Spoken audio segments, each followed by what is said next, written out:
Hi mga karag-karag! Welcome back to my vlog. Isang magandang gabi sa inyong lahat. Mula dito sa Lasak City, nawala ako ngayong araw na to sa mundo ng sirkulasyon sa beauty pageant mga karag-karag. Wala muna tayong minupusal fashion distraction look. Lusyang look muna si Kuragan dahil nga busy ako. Pumunta ako ng Pagadian City para magpa-check up sa aking thyroid. Alam niyo naman kahit nung nasa Qatar ako, di ba, yun yung napapansin niyo sa liig ko.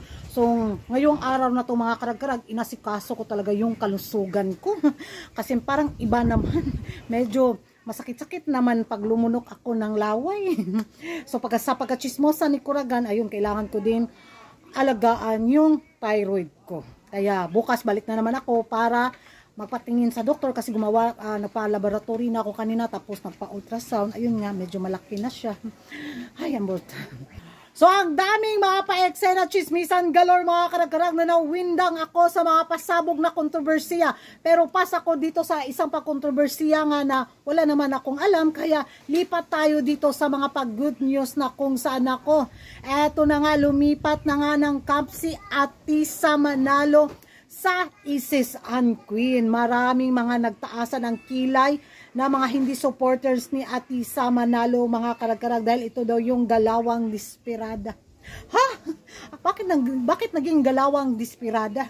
Baka daw lumipat si Atisa Manalo sa Isis and Queen dahil gusto talagang makuha ang Miss Universe Philippines 2025 crown. Why not? Sumali ako sa isang pageant tapos hindi ko iim yung corona. Ano yun? Patawa? Di ba? Target talaga ng mga kandidata ang sumabak sa isang pageant ang corona. Kung sa tingin ni Atisa Manalo na mas lalo niyang ma-improve yung training niya sa Isis and Queen, go! Wala namang ano, di ba? Masama.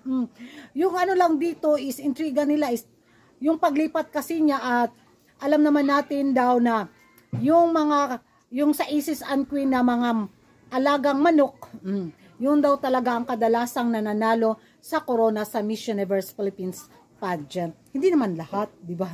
Parang ano naman yata, kasi si Celeste Cortese hindi naman mula sa Isis and Queen, di ba? Kung mali ako, comment down below.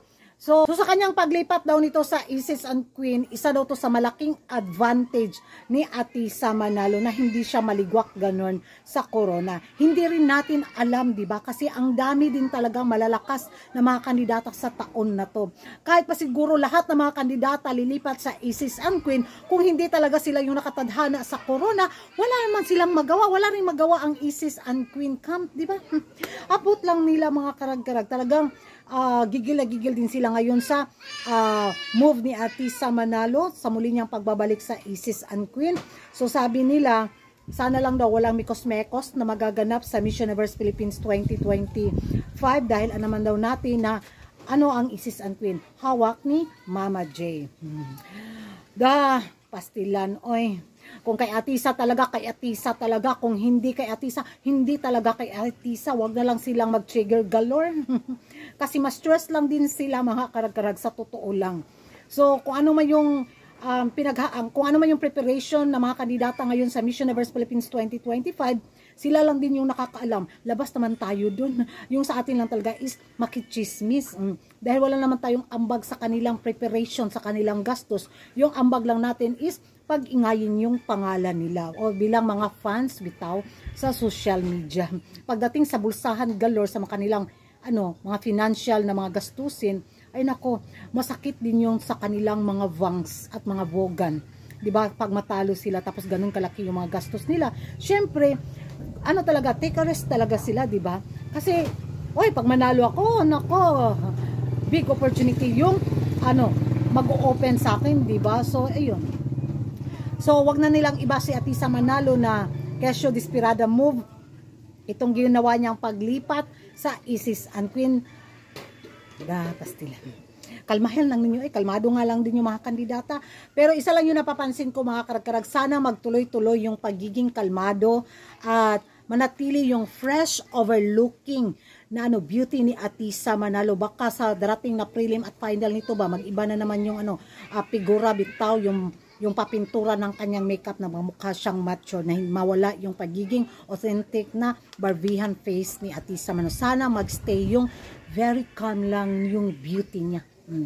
So kasi ang dami talaga mga freshness overlooking na mga face value na mga face lock sa taon na to sa Miss Universe Philippines 2025 na pwedeng sumiko sa pwedeng sikuhin pala ang ganda ni Atisa Manalo. Ang daming nakaabang, ang daming standby na mga beauty.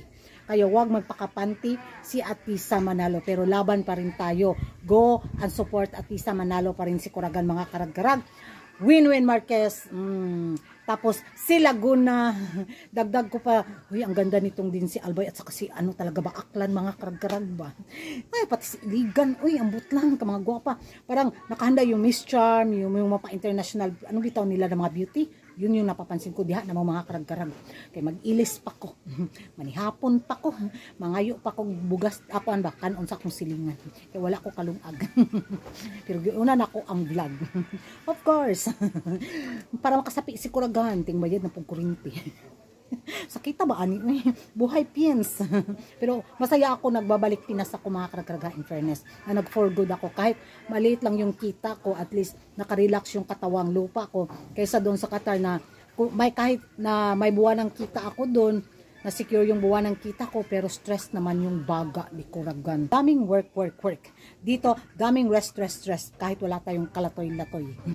Diha naman, thank you for watching. Kung hindi ka pa nakapag-subscribe sa YouTube channel ko mga karag-karag, don't forget to like and subscribe Kuragan Karag.